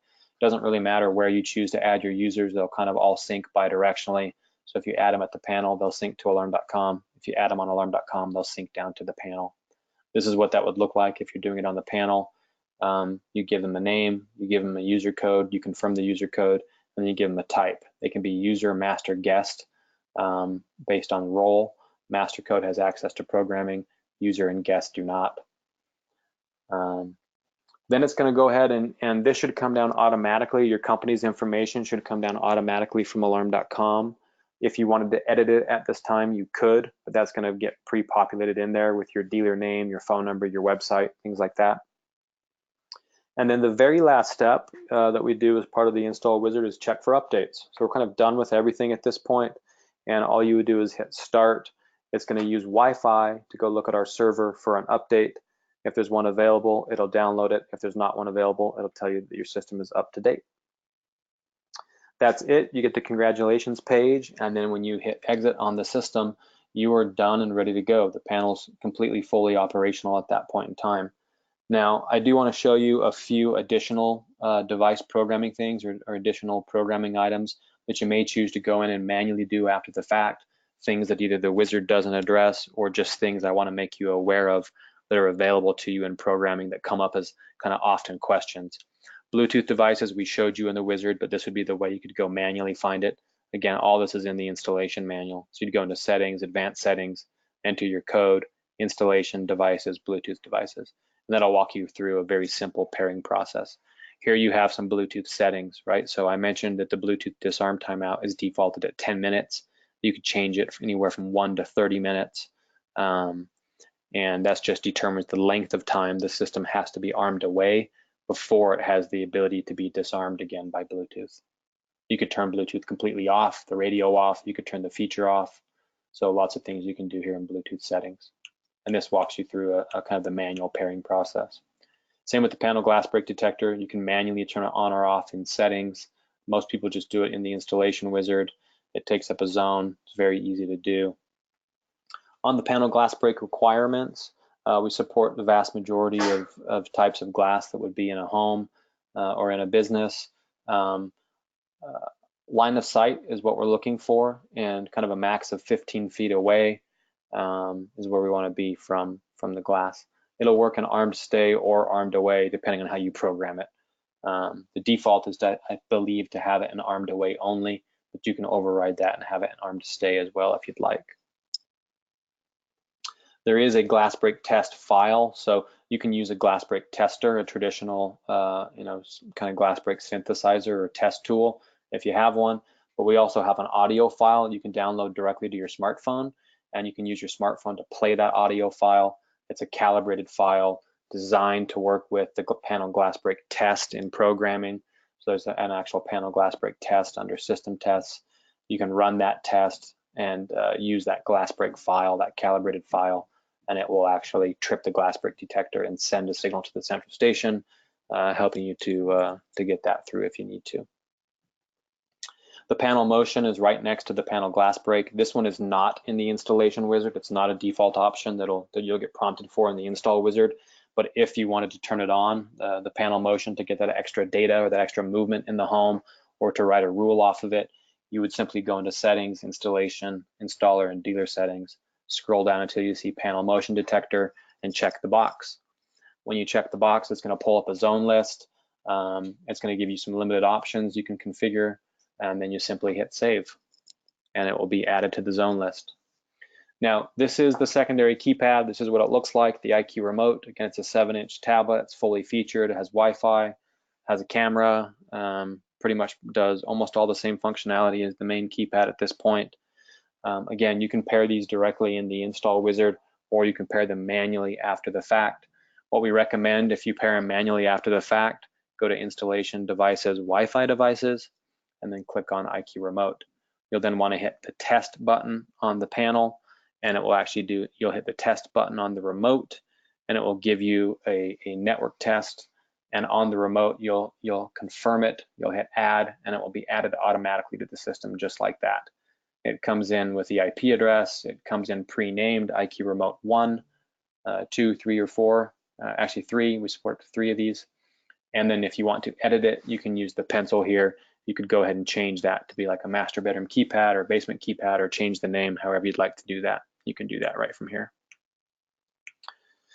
Okay, I'm gonna talk about a few other key programming fields that people ask us about.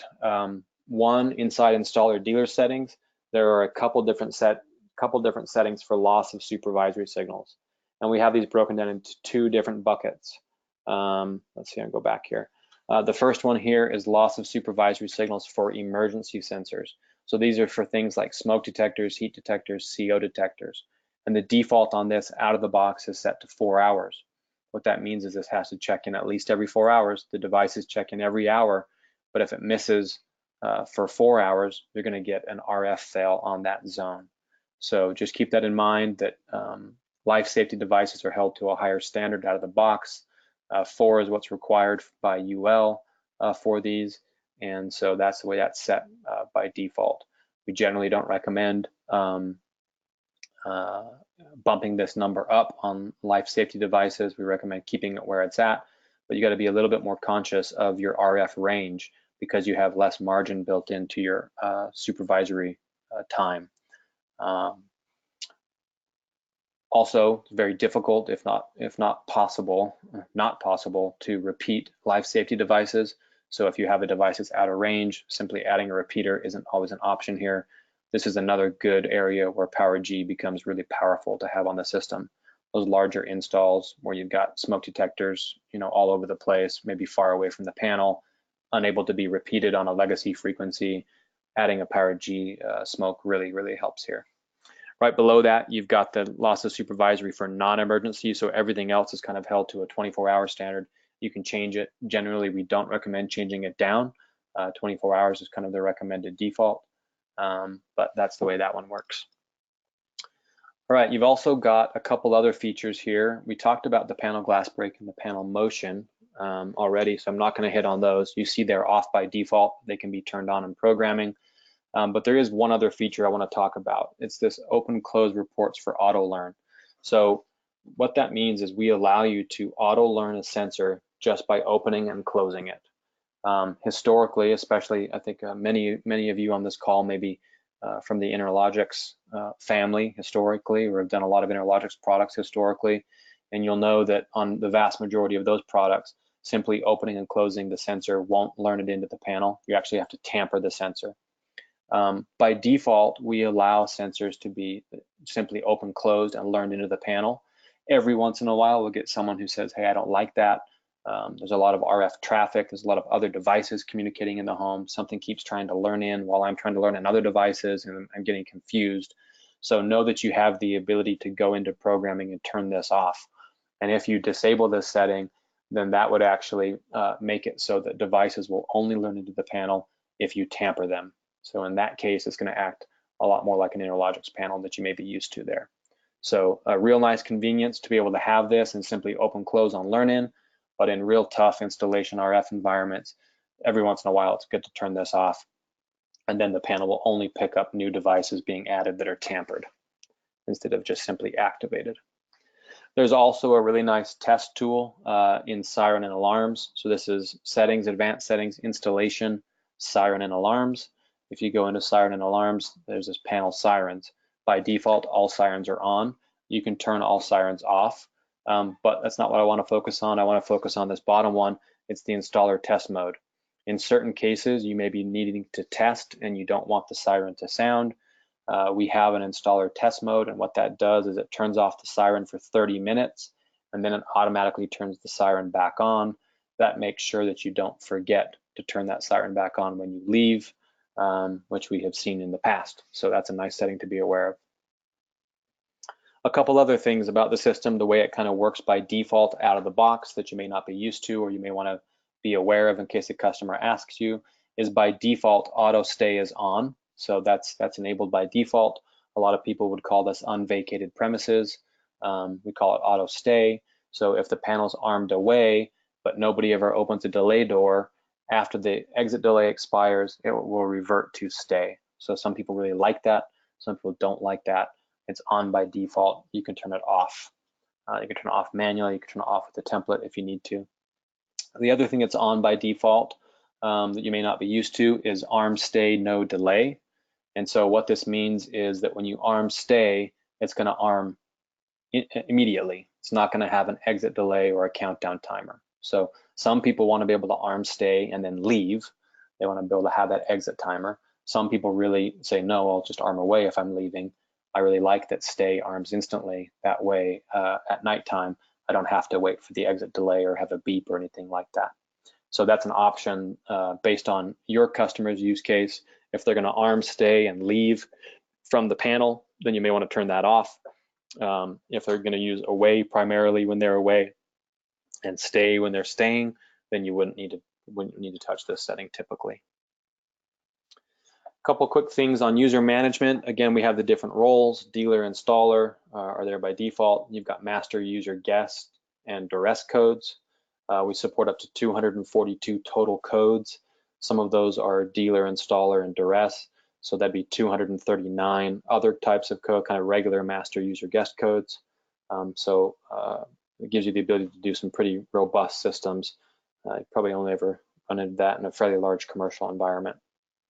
There's an about page built into the panel, and this gives you some really good information about the panel. I always find technicians in this page looking something up or kind of figuring out what's going on with the system or what they have in their hands.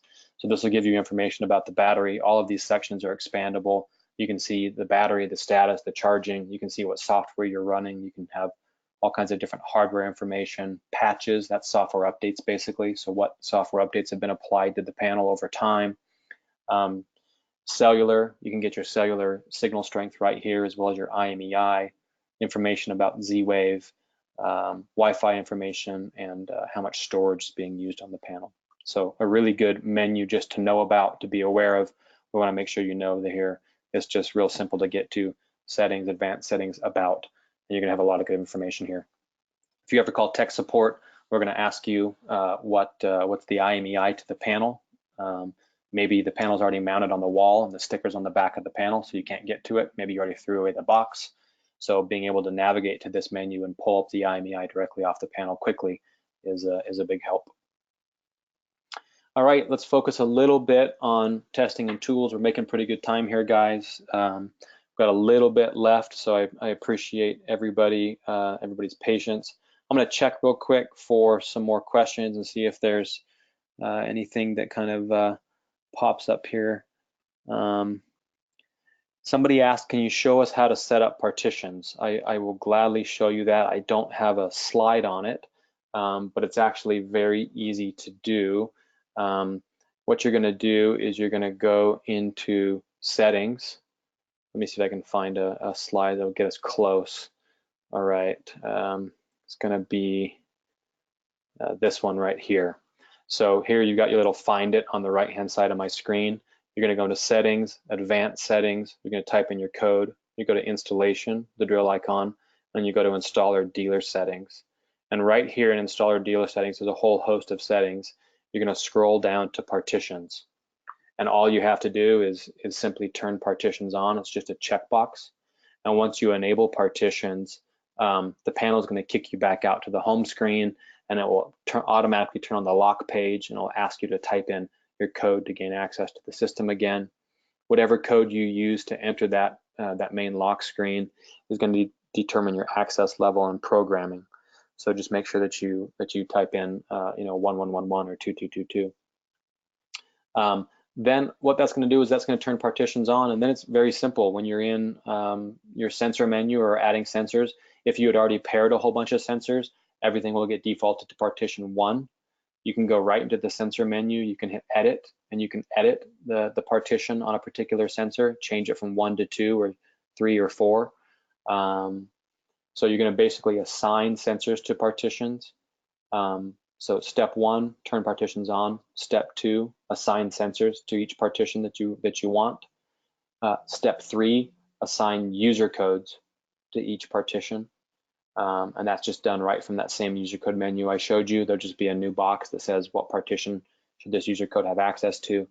User codes can have access to multiple partitions. It's just checkboxes. Which ones do they want? If I want them to have access to partition 1, 3, and 4, I can do that. So really, really easy to manage from that perspective. And then the 4th step is optional. If you want, you can give the partition a custom name. And that's just done under settings, advanced settings, partitions. There's a new icon that'll pop up called partitions. You can give it a custom name. So I could say Kevin's home, and then partition 2 could be detached garage. Partition 3 could be, mother-in-law suite, whatever it is. And you can just give those all custom names so you see that on the main panel. So those are kind of the 4 basic steps to partitions. That's a really good question. I appreciate that one. Hopefully everyone else is getting their questions answered. It looks like they are. Let's see. Jacob says, if I'm using Bluetooth, if I'm using this in a business setting and I have a door contact on all perimeter doors and one on the office door, how do I arm stay to activate the perimeter doors but not activate the office door? That's a good question, Jacob. So let me think about that for a second. If you wanted to activate all the perimeter doors but not the office door would need, I'm not sure if you can do that. I'm thinking about that for a sec. I guess you could put the office door on a second partition so it can arm and disarm separately. You could try learn it in as a motion so it would only arm with away, though I don't think that's a great solution. We do have a group 14 instant interior zone, so it can be labeled as an interior zone, but that's still going to arm with stay. So a couple different options there, Jacob, but it's a little bit more of a difficult situation for sure. Good question though, and I appreciate you sending that one over to us. Okay, keep those questions coming, guys. I'm going to kind of skip back to where we were. So testing and tools, there's a lot of different tests here on the panel. We've got a Wi-Fi test, we've got a sensor test, cellular test, image sensor, ZWave, PowerG test, panel glass break, dual path daughter card, and panel test. I want to highlight a few things here. So the Wi-Fi test looks like this.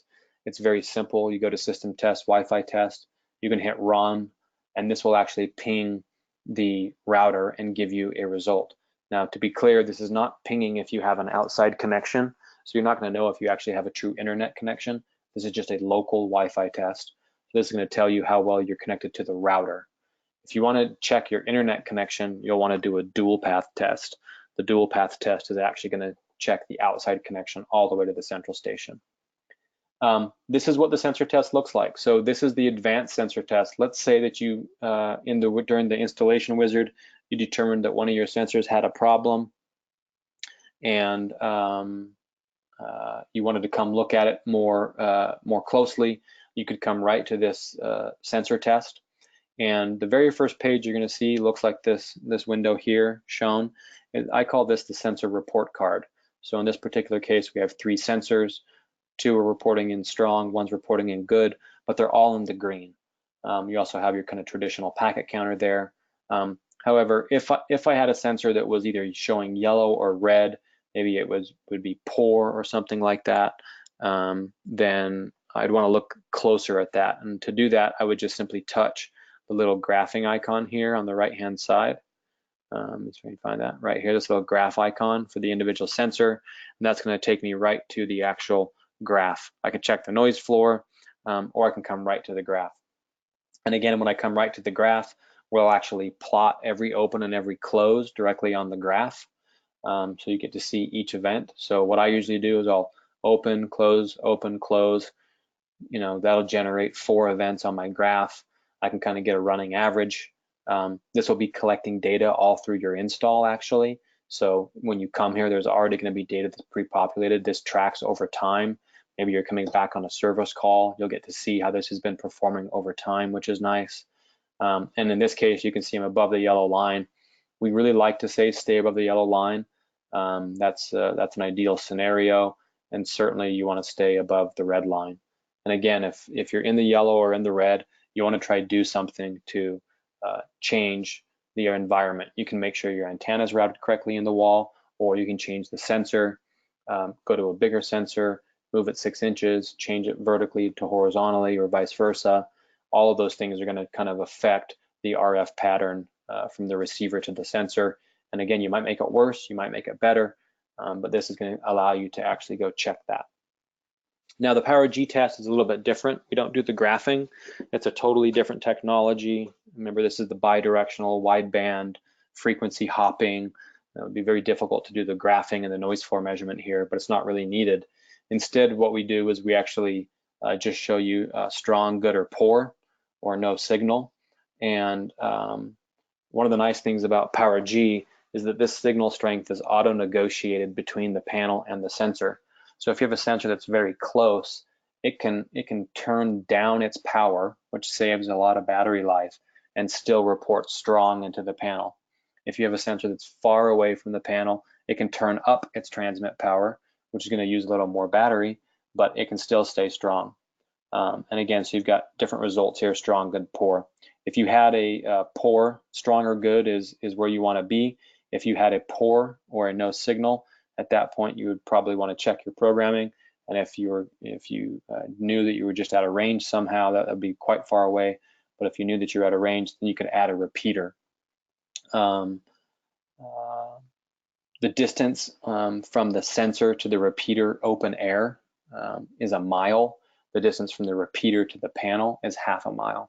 So I always say get the repeater a little closer to the panel. If you're thinking about getting the repeater halfway between the sensor and the panel, generally we want the repeater justified towards the panel just ever so slightly if you're really trying to maximize your range, because the signal strength between the sensor and the repeater has a little bit less interference. There's less going on, so it can go further than the repeater to the panel, where the panel has to worry about a bunch of other radios and touchscreen and shielding and all kinds of other stuff.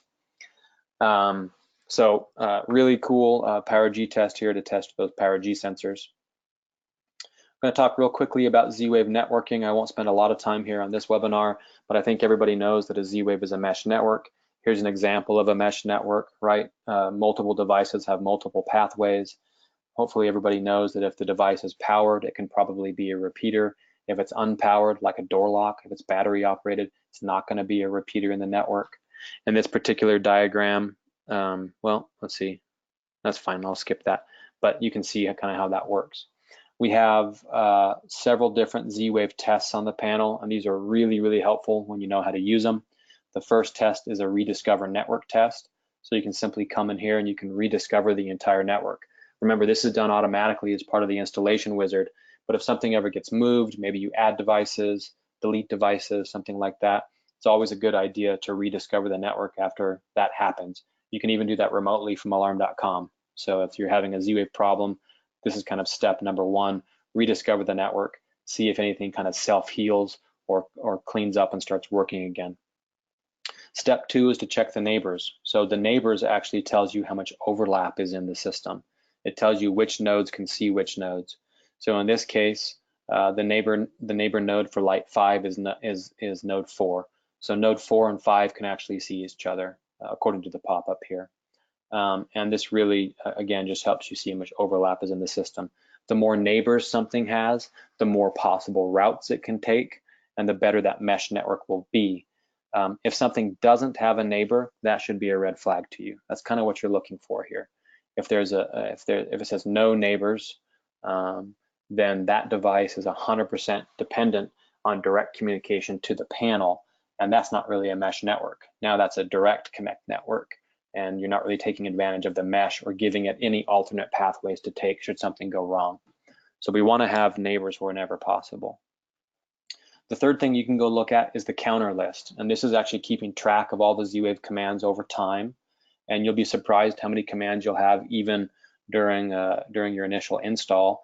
If you're kind of using the devices, testing them, locking, unlocking, turning on lights, things like that, you're going to generate a whole bunch of commands here, and you actually are able to go in and see the number of commands that have passed, we call that act or acknowledged, and the number of commands that have failed, we call that failed. And then you can even drill in by device. So here you see on my screen, we have 5,434 commands that have passed, only one command failed. That's great, by the way. And where did that one failure come from? In this particular case, it came from the IQ outlet. What you're shooting for here is a 98% efficient network. That's the goal. So 98 out of 100 times that device should work.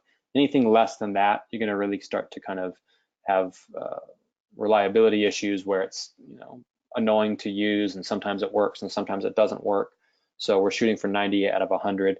You can do the math by dividing your failed versus your acknowledged or vice versa, and coming up with your efficiency percentage there.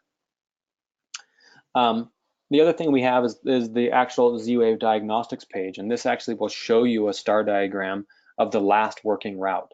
So this map can change dynamically based on the route that the device is using, or if you rediscover the network or change things, the map will change dynamically. You get to see the signal strength, whether it's strong, normal, or weak. And this actually shows you, so in this example here, you can see we have the front entry light repeating through the master bedroom thermostat. That means we know that thermostat's on a C wire, right? Then going to the basement siren, and then coming all the way to the panel. So a really cool example of how you actually get to see, rather than just kind of throwing mud at the wall and seeing what sticks. You can kind of see how you're building that network and if you're making it better by adding other devices.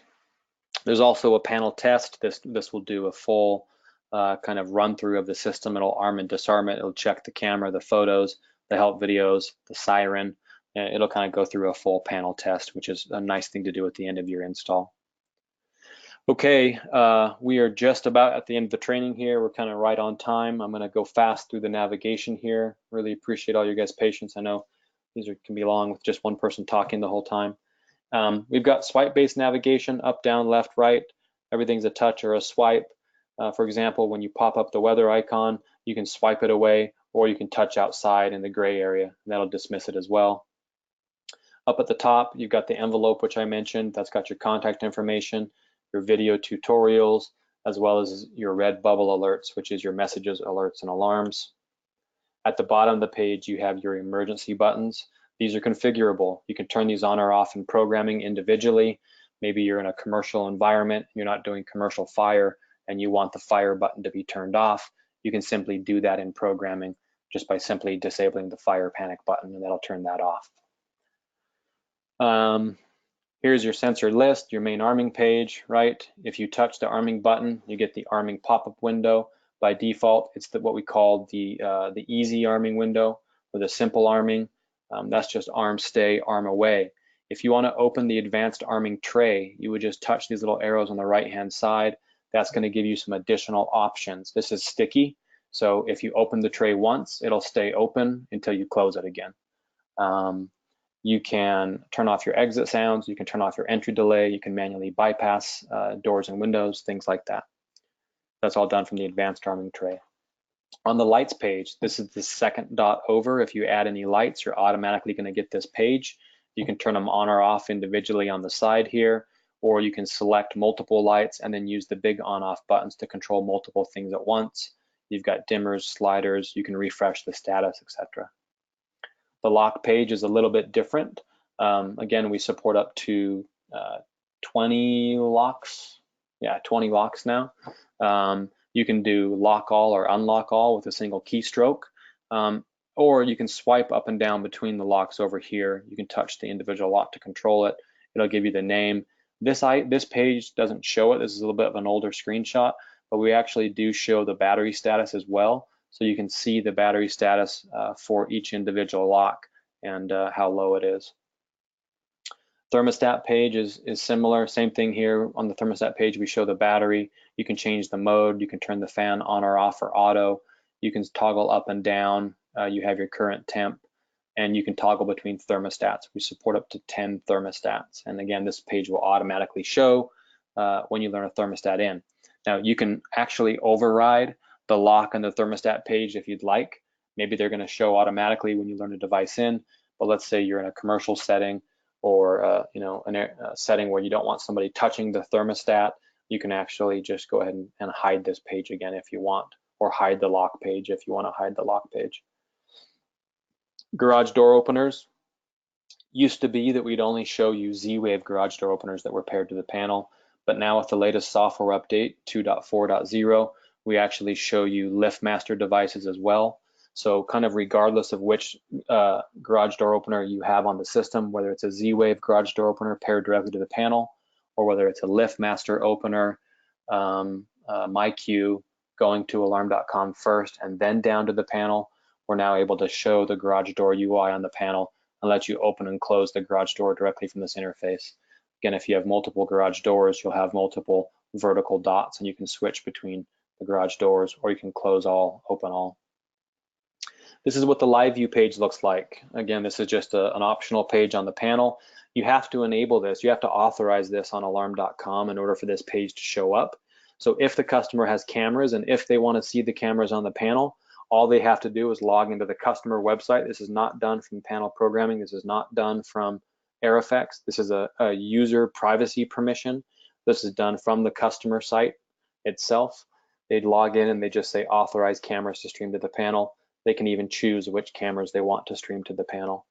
You can go full screen on an individual camera and you can sit there and view that. It will not time out. So if you wanted to use that as a monitor to kind of watch a camera for a long period of time, you can do that. The doorbell works a little bit different. There is a different notification that has to be set up on alarm.com. And again, you can select whether or not you want to send this push notification to the panel. That can either be the button push or the motion notification can cause this notification to pop up on the panel. When you answer it, it'll go full screen. Again, you can talk, you can disarm the system, you can unlock or lock a door, and you can end the conversation right from the panel. So the key here is just to enable that setting on alarm.com so that the panel will get the pop-up from alarm.com. And again, that's just an end user setting right there in the video, doorbell, device settings pages. The last page on the panel we call Manage My System. And this page is really designed to have the end user help keep their system in tip-top shape and good working order. So customers change Wi-Fi networks often. This will show them if their Wi-Fi is down and give them the ability to connect to a new network in the home. They can keep their own software up to date. This is kind of an optional setting. You guys can control when this changes colors.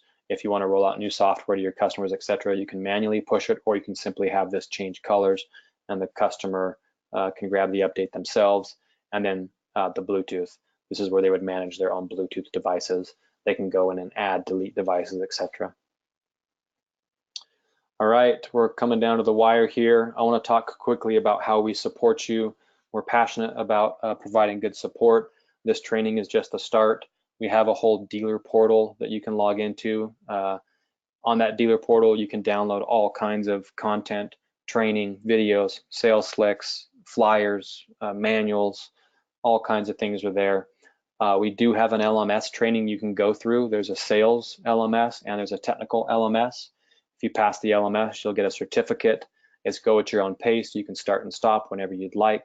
I highly recommend that anyone installing Qolsys goes through and gets Qolsys certified on the LMS training. So lots of really good things on the dealer portal. So how do you get access to it? all you have to do is go to dealers.qolsys.com and click register. When you click register, you'll give us a username and a password. It'll go to our marketing team. Typically within about a day or so, the marketing team will approve that registration, and you'll be able to log in and get support on the dealer portal.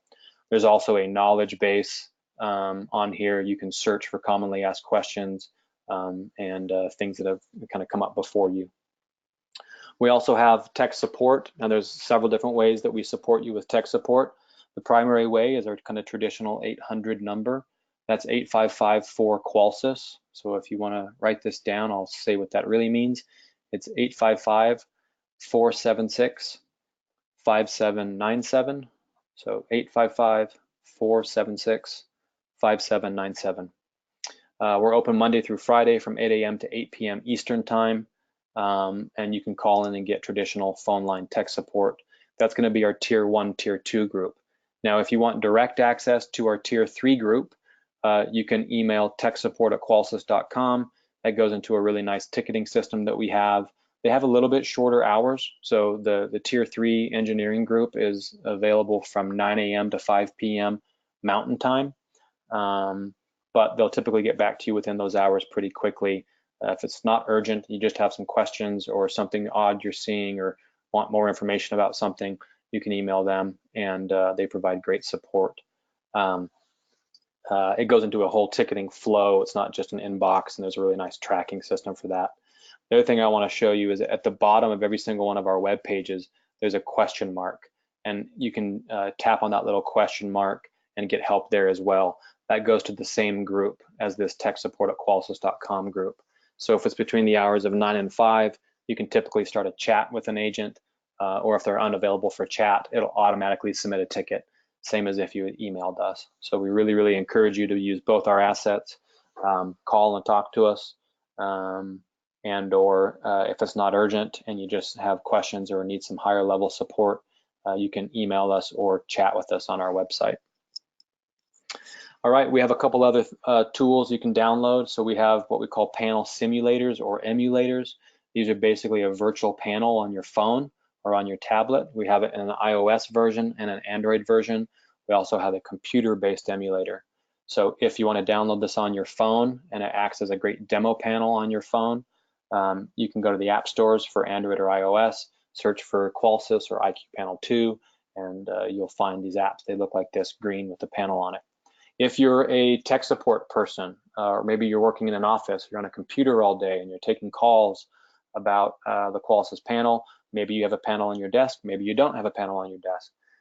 So what we see is that we built this computer emulator, and again, you can link to this from our dealer portal. When you get access, we'll have a hot link in there.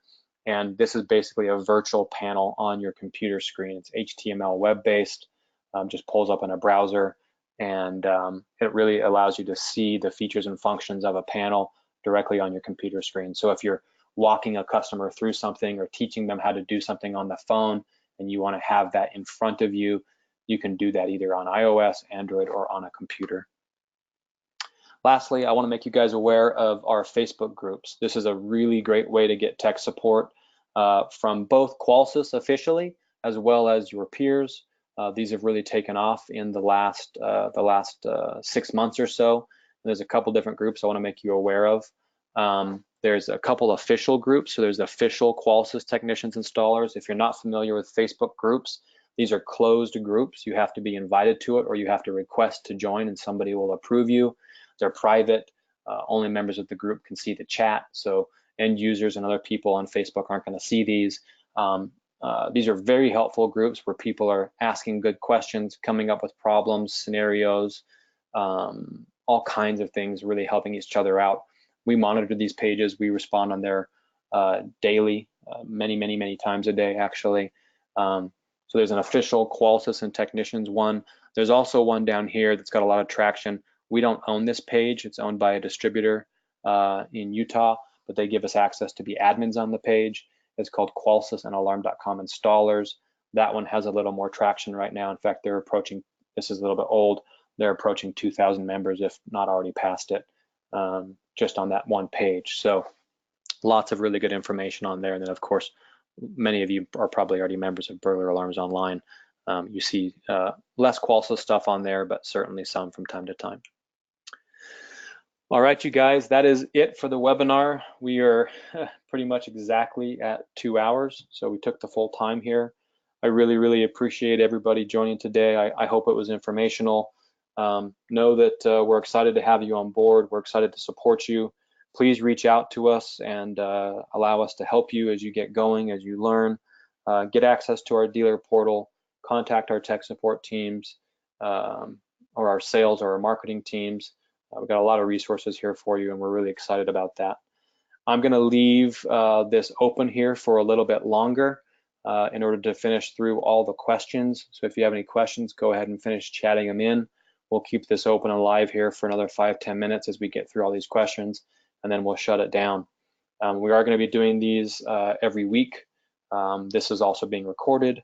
So if you want to have access to this after the fact, share with other members of your team, or if you want other members of your team to join another live webinar next week or the week after, just go to our, you should get an email about it first, but you can also contact us on our dealer portal or through tech support, and we can send you links to these as well. So again, appreciate everybody joining. Thanks so much, and have a great day.